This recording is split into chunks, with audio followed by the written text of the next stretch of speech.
Bismillahirrahmanirrahim. Assalamualaikum warahmatullahi wabarakatuh. Alhamdulillahirrabbilalamin. Wabihi nasta'inu ala umuri dunya waddin. Wa ala alihi washabihi wasallim, amma ba'du. Puji syukur kita panjatkan kehadirat Allah subhanahu wa ta'ala yang telah memberikan kita rahmat dan hidayahnya, memberikan kita umur yang panjang, memberikan kita kesehatan sehingga kita bisa bertemu walaupun di tempat yang berbeda. Salawat beserta salam semoga kita semua tetap dilimpah curahkan kepada junjungan alam Habibana wa Nabiyana Muhammad sallallahu alaihi wasallam.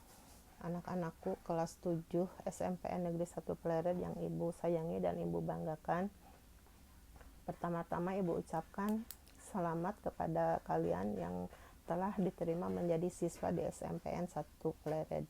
Mudah-mudahan kalian senang dan berbahagia dan bisa belajar dengan sungguh-sungguh di sekolah kita tercinta ini. Pada kesempatan ini, ibu diberikan tugas oleh panitia untuk memberikan materi tentang pembiasaan keimanan dan ketakwaan. Sebelumnya ibu perkenalkan diri dulu. Nama ibu Teti Fatimah. Insya Allah nanti ibu akan mengajar pendidikan agama Islam dan budi pekerti. Dan pada tahun pelajaran ini, ibu diberikan tugas oleh sekolah untuk mengajar di kelas 7A sampai 7F, kemudian kelas 9I dan 9J. Jadi insya Allah nanti kalian yang kelas 7A sampai 7F akan bertemu kembali di kelas dalam pembelajaran pendidikan agama Islam. Kita lanjutkan lagi. Mudah-mudahan apa yang ibu sampaikan nanti bisa bermanfaat bagi kalian. Kita lanjutkan lagi. Materi yang akan disampaikan adalah tentang pembiasaan keimanan dan ketakwaan. Kita mulai dari pernyataan terlebih dahulu. Ada pernyataan, aku beriman, aku bahagia. Kenapa kalau kita beriman kita bisa bahagia? Kita lanjutkan. Tadi kan ada pernyataan, aku beriman, aku bahagia. Mengapa kalau kita beriman kita akan bahagia? Ya, kita lihat dari pengertian iman terlebih dahulu. Iman bisa dilihat dari dua pengertian. Iman menurut bahasa dan iman menurut istilah. Menurut bahasa, iman berasal dari kata amana yu'minu imanan, yang artinya percaya. Sedangkan menurut istilah, iman itu yaitu meyakini dalam hati, mengucapkan dalam lisan, dan mengamalkan dalam perbuatan. Jadi ada 3 unsur dalam keimanan. Seseorang dikatakan beriman jika yakin dalam hatinya, kemudian mengucapkan dalam lisannya, diucapkan la ilaha illallah Muhammadur Rasulullah, dan mengamalkan dalam perbuatan sehari-hari. Apa yang diamalkan? Yang diamalkan adalah semua yang diperintahkan oleh Allah dan semua yang dilarang oleh Allah. Yang diperintahkan oleh Allah kita kerjakan, yang dilarang oleh Allah kita hindari. Nah, jika ketiga unsur ini sudah ada, maka bisa dikatakan orang tersebut beriman. Yang jelas sekarang bagaimana tanda-tanda orang yang beriman itu? Pengertian iman selanjutnya adalah bagaimana tanda-tanda orang yang beriman. Nah, tanda-tanda orang yang beriman dijelaskan oleh Allah dalam surat Al-Anfal ayat 2 dan 3 yang berbunyi, A'udzubillahi minasyaitonirrajim. Bismillahirrahmanirrahim. Innamal mu'minuna allazina idza dzukirallahu wajilat qulubuhum wa idza tuliyat alaihim ayatuhu zadatuhum imana wa ala rabbihim yatawakkalun allazina yuqimuna sholata wa mimma razaqnahum yunfiqun. Shadaqallahul adzim. Berdasarkan surat Al-Anfal ayat 2 dan 3, Allah menyebutkan tanda-tanda orang yang beriman itu yang pertama adalah berdebar hatinya ketika menyebutkan nama Allah. Sebagaimana kalau mungkin kalian menyebutkan orang yang kalian cintai akan terasa berdebar. Nah, demikian juga orang yang beriman ketika menyebut nama Allah, maka hatinya akan berdebar. Yang kedua, tanda orang yang beriman itu adalah bertambah keimanannya ketika dibacakan ayat-ayat Allah. Ada orang yang membaca Al-Quran senang dengarnya, mau mengikuti bacaannya. Jangan sampai ada yang membaca Al-Quran suaranya keras, kalian lagi tidur marah-marah. Nah, itu berarti tidak dikatakan sebagai orang yang beriman. Justru kita harus bertambah keimanan kita ketika dibacakan, ketika mendengar ayat-ayat Allah dibacakan. Nah, itu yang kedua. Yang ketiga, tanda orang yang beriman itu adalah bertawakal. Apa itu tawakal? Tawakal itu adalah berserah diri kepada Allah setelah berusaha dan berdoa. Ingat, setelah berusaha. Kita punya cita-cita. Agar tercapai cita-cita tersebut, tentunya kita harus berusaha. Selain berusaha agar usaha kita berkah, maka harus disertai dengan berdoa. Adapun hasilnya nanti kita serahkan kepada Allah dan yakin Allah akan memberikan yang terbaik bagi kita. Terbaik bagi kita menurut Allah. Nah, itu yang disebut dengan tawakal. Jadi sekali lagi, tawakal itu adalah berserah diri kepada Allah setelah berusaha dan berdoa. Kemudian yang keempatnya, tanda orang yang beriman itu adalah melaksanakan sholat. Nah, ini yang membedakan orang Islam dengan orang kafir. Orang kafir suka sholat? Enggak kan? Nah, makanya tidak ada bedanya orang Islam yang tidak sholat dengan orang kafir. Makanya kalau kalian tidak mau disebut kafir, laksanakan sholat, terutama sholat wajib yang 5 waktu. Itu hukumnya wajib. Wajib itu artinya kalau dilaksanakan mendapatkan pahala, tidak dilaksanakan maka akan berdosa. Yaitu tanda orang yang keempat, melaksanakan sholat. Jangan sampai seperti sabda Nabi, yaitu tidak ada bedanya orang Islam yang tidak sholat dengan orang kafir. Kalau kalian tidak ingin disebut kafir, maka laksanakanlah sholat. Kemudian yang kelimanya, gemar bersodako. Kita gemar memberi kepada orang lain, gemar berinfak. Bersedekah itu tidak harus berupa harta saja, sesuai dengan kemampuan kita.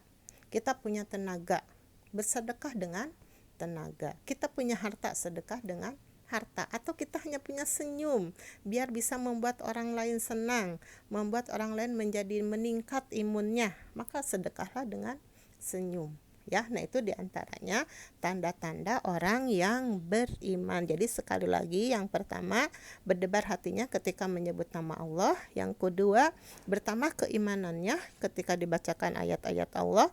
Yang ketiganya bertawakal. Keempatnya melaksanakan sholat. Dan kelimanya gemar bersedekah.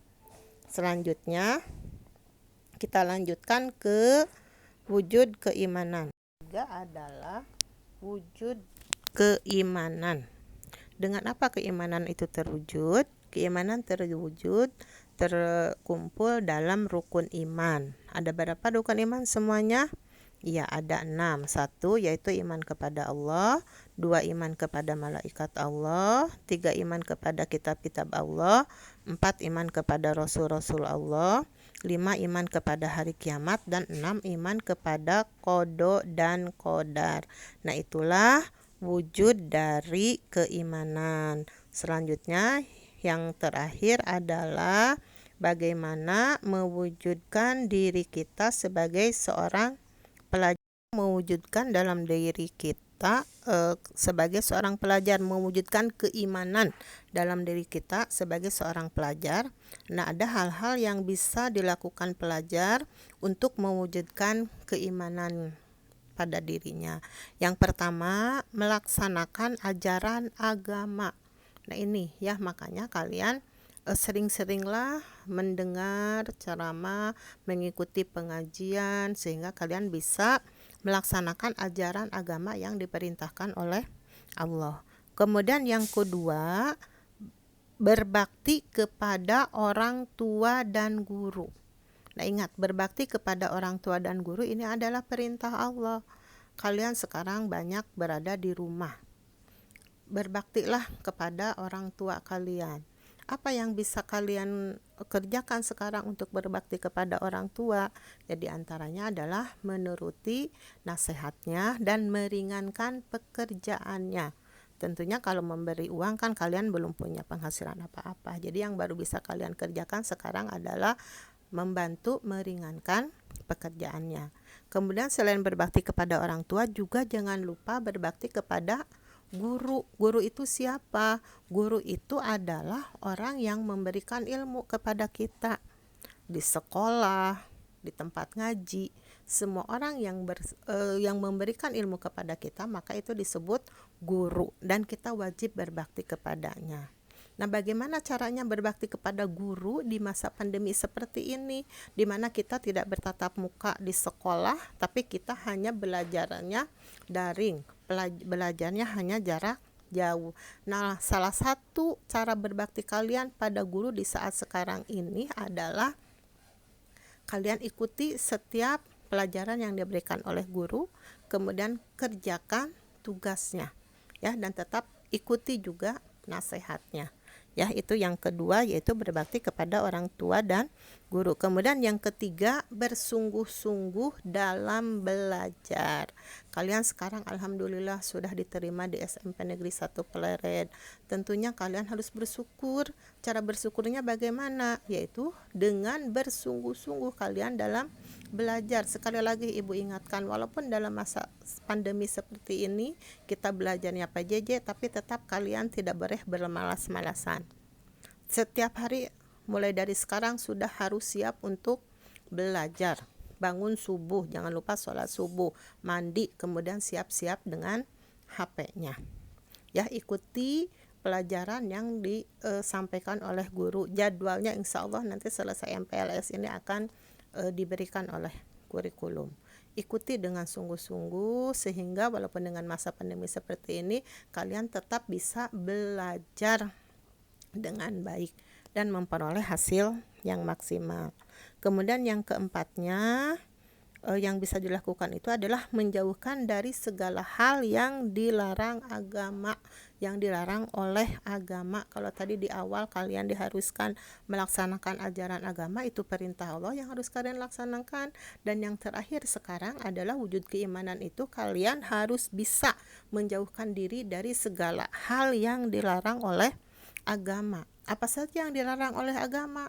Banyak, diantaranya berbohong, mencuri, berzina, mabuk-mabukan, ya, kemudian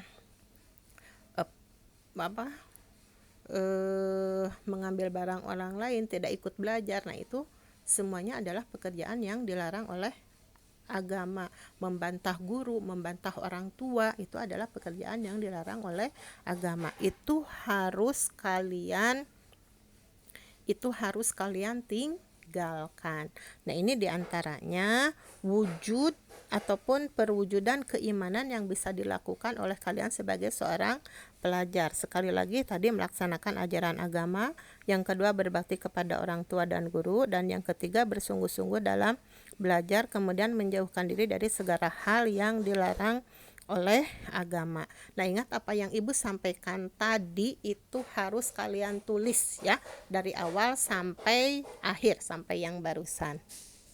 Demikianlah materi tentang pembiasaan keimanan dan ketakwaan, ya. Intinya bagaimana kita mewujudkan ke dalam diri kita sebagai seorang pelajar dengan keimanan dan ketakwaan. Tadi sudah ibu uraikan mulai dari pengertian iman, kemudian tanda-tanda orang yang beriman, wujud keimanan itu apa, dan yang terakhir tadi adalah bagaimana perwujudan keimanan kita sebagai seorang pelajar. Nah, mungkin hanya itu yang bisa ibu sampaikan. Kurang lebihnya ibu mohon maaf. Mudah-mudahan ada manfaatnya. Kalian tetap semangat walaupun di masa pandemi. Mudah-mudahan semuanya dalam keadaan sehat, bisa menyelesaikan kegiatan MPLS kepramukaan ini sampai selesai. Akhir kata ibu tutup dengan wabillahi taufiq wal hidayah. Wassalamualaikum warahmatullahi wabarakatuh.